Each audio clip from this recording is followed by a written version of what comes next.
بسم الله الرحمن الرحيم. الحمد لله رب العالمين، والصلاة والسلام على خاتم الأنبياء والمرسلين نبينا محمد وعلى آله وصحبه أجمعين، وبعد. بھائی ایک سوال ہے کہ بعض لوگ یہ کہہ رہے ہیں کہ ہم جمعہ کی نماز اپنے گھروں میں پڑھ لیں گے کیونکہ کرونا کی بیماری کی وجہ سے جمعہ کی نماز سے لوگوں کو روکنا سعودی عرب حکومت کا فیصلہ درست نہیں ہے اور اس کے شرعاً کوئی دلیل نہیں ہے. آپ کیا نصیحت کرتے ہیں؟ اس سوال کے جواب میں اللہ المستعان، ان بھائیوں کو بہت بڑا مغالطہ ہوا ہے اور ان کی یہ بات بے بنیاد ہے. اس کی چند وجوہات ہیں. نمبر 1، سعودی عرب حکومت کا یہ فیصلہ صرف اپنی طرف یا مرضی سے نہیں ہے بلکہ شریعت کے اصولوں کے مطابق ہے اور حکمت پر مبنی ہے، اور یہ کبار علماء کمیٹی کا فیصلہ ہے جو انہوں نے قرآن و سنت کی روشنی میں مختصر اور عمدہ طریقے سے بیان کیا ہے. میری گزارش ہے کہ ان کے اس فتوے کو ایک بار دیکھ لیں. دوسری بات یہ ہے کہ مساجد کو بند کرنا اور لوگوں کو جمعے اور جماعت سے منع کرنے کی کئی دلائل ہیں. میں صرف ایک دلیل بیان کرتا ہوں. امام بخاری رحمہ اللہ نے ایک باب باندھا ہے، فرماتے ہیں باب اغلاق البیت ویصلی فی ای نواحی البیت شاء. پھر سند سے یہ روایت بیان کرتے ہیں. حدثنا قتيبة بن سعيد حدثنا الليث عن ابن شهاب عن سالم عن أبيه أنه قال دخل رسول الله صلى الله عليه وسلم البيت هو وأسامة بن زيد وبلال وعثمان بن طلحة فأغلقوا عليهم فلما فتحوا كنت أول من ولج فلقيت بلالا فسألته هل صلى فيه رسول الله صلى الله عليه وسلم؟ قال نعم بين العمودين اليمانيين. اس روایت میں سالم اپنے والد سے یہ روایت کر رہے ہیں کہ ایک مرتبہ اللہ تعالیٰ کے پیارے پیغمبر صلی اللہ علیہ وسلم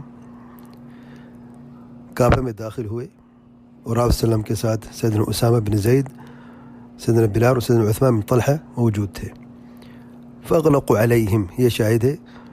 اور جب داخل ہوئے تو داخل ہونے کے بعد تب دروازہ بند کر لیا.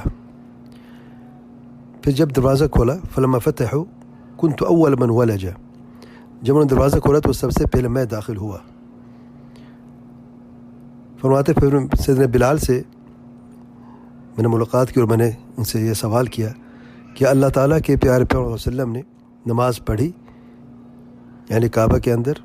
سیدنا بلال جواب میں فرماتے ہیں جی ہاں، دونوں جو عمود ہیں ان کے جو دونوں یمانی عمود ہیں ان کے بیچ میں نماز پڑھی اللہ تعالیٰ کے پیارے پیغمبر صلی اللہ علیہ وسلم نے.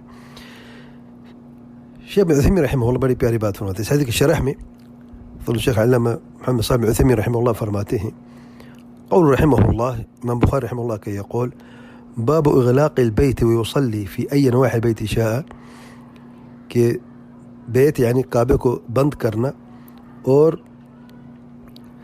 اس کے اندر کسی بھی جگہ پر نماز پڑھنا جہاں پہ چاہے، اور لفظ بیت کا بیان فرماتے ہیں شیخ عثیمین رحمہ اللہ اراد المؤلف رحمہ اللہ ان یبین ان اغلاق المساجد، ذرا غور سے سنیں، فرماتے ہیں اراد المؤلف یعنی امام بخاری رحمہ اللہ ان یبین، یہ بیان کرنا چاہتے ہیں ان اغلاق المساجد والكعبة وما اشبه ذلك للحاجة لا بأس به.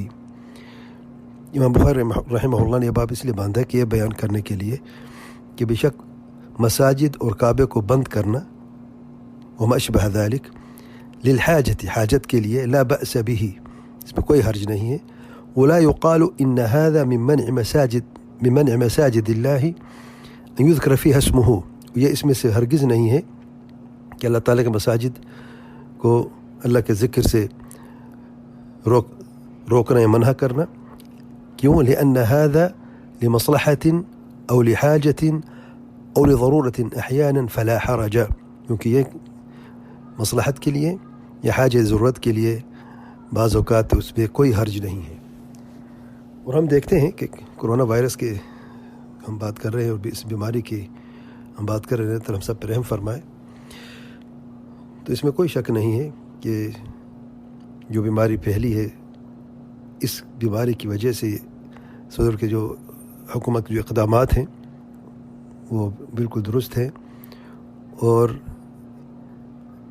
حاجت اور ضرورت کے لیے جیسے فضل شیخ رحمہ اللہ فرما رہے ہیں کوئی حرج نہیں ہے، اور میں سمجھتا ہوں کہ کسی کی جان بچانا سے زیادہ کیا ضرورت ہو سکتی ہے۔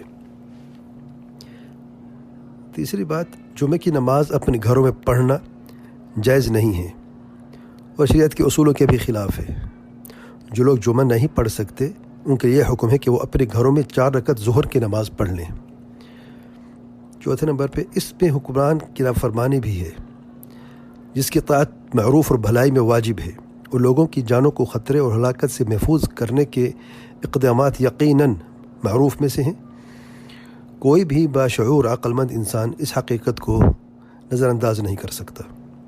اور آخری بات یہ ہے کہ میڈیکل کے اصولوں کے مطابق بھی اگر دیکھا جائے تو کرونا وائرس کے تعلق سے یعنی ریسرچ یہاں تک پہنچی کہ زمین اور کارپیٹ پر تقریباً 4 یا 5 دن تک یہ وائرس رہتا ہے، اور اس مرض میں مبتلا کسی بھی مریض کے جو سیکریشنز ہیں اس کے ناک میں سے یا اس کے منہ میں سے جو ڈراپلیٹس نکلتے ہیں، چاہے چھینکتے ہوئے یا کھانستے ہوئے، اگر مسلح کارپیٹ کو لگ جائے اور اسی جگہ پر دوسرے نمازی سجدہ کرتے ہیں اور ان کے جسم کو یہ انفیکٹڈ جو ڈراپلیٹس یہ لگ جاتے ہیں تو اس موذی بیماری کے مزید پھیلنے میں دیر نہیں ہوگی۔ تو جن بھائیوں نے یہ کہا ہے کہ یہ بات غلط ہے، یہ اقدامات درست نہیں ہیں، تو یہ بات بالکل واضح ہو گئی ہے کہ اقدامات بالکل درست ہیں، شریعت کے اصولوں کے مطابق ہیں اور حکمت کی بنیاد پر یہ فیصلہ کیا گیا ہے۔ اور میں بھائی سے یہی گزارش کرتا ہوں کہ یہ وقت جذبات کا نہیں ہے، حکمت سے کام لینے کا وقت ہے۔ جو لوگ سعودی عرب میں رہتے ہیں ان پر واجب ہے کہ وہ حکمران وقت کی اطاعت کریں اور اپنے گھروں میں بے شک نماز پڑھ لیں، ظہر کی نماز پڑھنی پڑے گی۔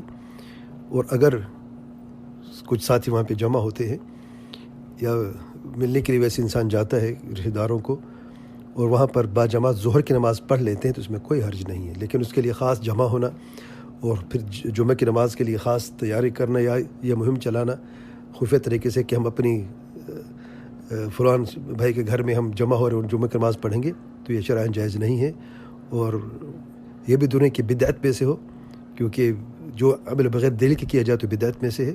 تو برا اللہ تعالیٰ سے ڈرنا چاہیے اور ان معاملات میں حکمت عملی سے کام لینا چاہیے، جذبات سے نہیں۔ اور ہم جانتے ہیں کہ نماز جو ہے وہ دوسرا رکن ہے اسلام کا کلمہ شہادت کے بعد، اس میں کوتاہی سے کام لینا یا جذبات سے کام لینے سے بات نہیں بنے گی، بلکہ دلیل کی روشنی میں جو ہے عمل کرنا پڑے گا۔